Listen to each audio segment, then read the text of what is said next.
grand right now, and you'll start seeing it in paychecks sometime in February. There's a big difference there, whether it's going to benefit everybody or whether some of the signs we're seeing out of corporate America sharing the loot that they're getting is a sign of things to come as well. That could make this a much bigger deal than even Democrats have outlined. Let's get the read on all this with National Tax Union Executive Vice President Brandon Arnold, Republican media strategist Adam Goodman, and former Democratic Ohio State Senator Capri Cafaro. Capri, end it with you. I want to get your take on Democrats who seem to be dooming this. Not a one of them voted for this, but I'm wondering if they were surprised and worried now from a political position that so many companies out the gate are sharing this loot with their workers. It's not just going exclusively into stock and that sort of thing, which is the companies are perfectly free to, and right to do. But maybe because they do have so much money to play with, they are spreading the loot around, and that was something few predicted. What do you think? I think you're absolutely right, Neil. I think Democrats are a little bit nervous and have been trying to frame, the actions on behalf of, everybody from Boeing to Wells Fargo, increasing the minimum wage to $15 for their workers, and actually investing in job creation as well as putting money in people's pockets. I think they didn't see it coming, and so they're now framing it as, well, this is just a PR move. We're trying to look. People are trying to look good. I personally think, hey, I don't care, Democrat or Republican, if more money is in people's pockets, that's fantastic. But I do think that, if the Republicans are able to capitalize on the fact that businesses, contrary to, the assumptions, are actually reinvesting the tax cuts into the hands of American workers, I think it's going to be more difficult for the Democrats to hold on to the momentum against the tax reform, where, right now Quinnipiac is saying about 55% of the American public are, have an unfavorable view of this. So, the Republicans do have to take back this message, and those corporate, actions, I think, will help. Adam, one thing that the president indicated this morning was that maybe CEOs will do the selling and the pitching for them, and more examples like we've seen out of the big media companies and others like Wells Fargo. That might be all the selling you'll need. What do you think?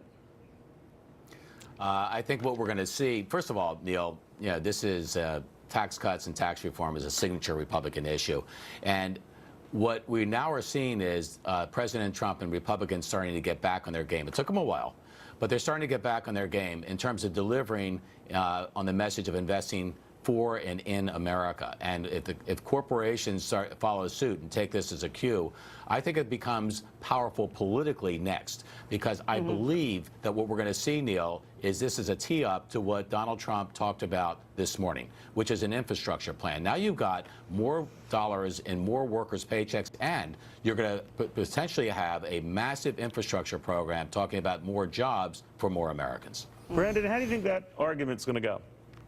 Well, I think the focus ought to be on the tax relief and the economic benefits that come from this tax bill that was just signed. We'll see what happens with the infrastructure bill. It's far too early to speculate about that.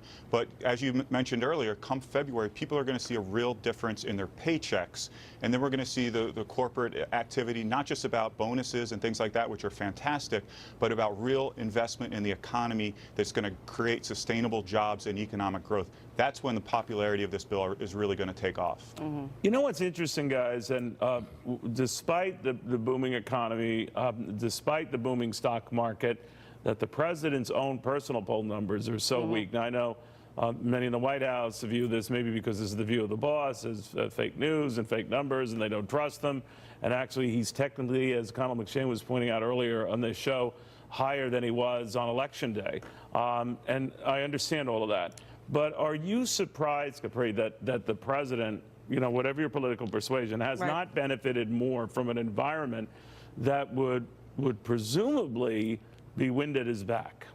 Well, guess what? Nothing about the 2016 election was, politics as usual, and nothing about the Trump administration is government as usual. So the fact that, typically the president or the occupant of the White House does get some credit for, a strengthened economy, the fact that there is that disconnect there between public opinion of, the president from the actual successes of the economy, I think, in some ways is not a surprise. Number one, because everything has been a surprise about this White House. But I think also because, the American public is separating out some of the economic successes from, and getting sort of in the weeds with some of the more bombastic aspects of, President Trump and his tweets. I think you hit on something. I think it's a personal likability issue, Adam. A lot of Americans just don't like the president personally.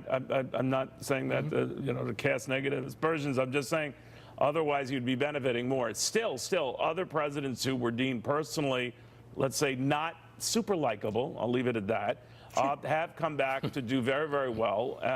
Richard Nixon getting reelected in a landslide before the oil crisis, and of course Watergate, memorable instances there. But you don't have to be angelic to be necessarily loved by the American people. If you have a lot of good things going your way, and Adam, I'll leave with your sense of this, maybe as a media expert as well, if everyone is feeling better about their own fortunes, it doesn't matter how they feel personally about the guy leading those fortunes, does it? No question. And here's what a slogan. Here's the tagline to that commercial. From Donald Trump, from President Trump. You may not always like what I say, but you're going to like what I do. And I think he's finally, a year in, starting to do some big things. And I think that's what people are going to remember more than anything else. That's well said. I'm going to write that down. Brandon, the other flip side of that is then you might not always like what I tweet. If you had to advise him in the new year, cool it on the tweets, at least the nasty ones to those who bug you, especially in your own party. What do you think?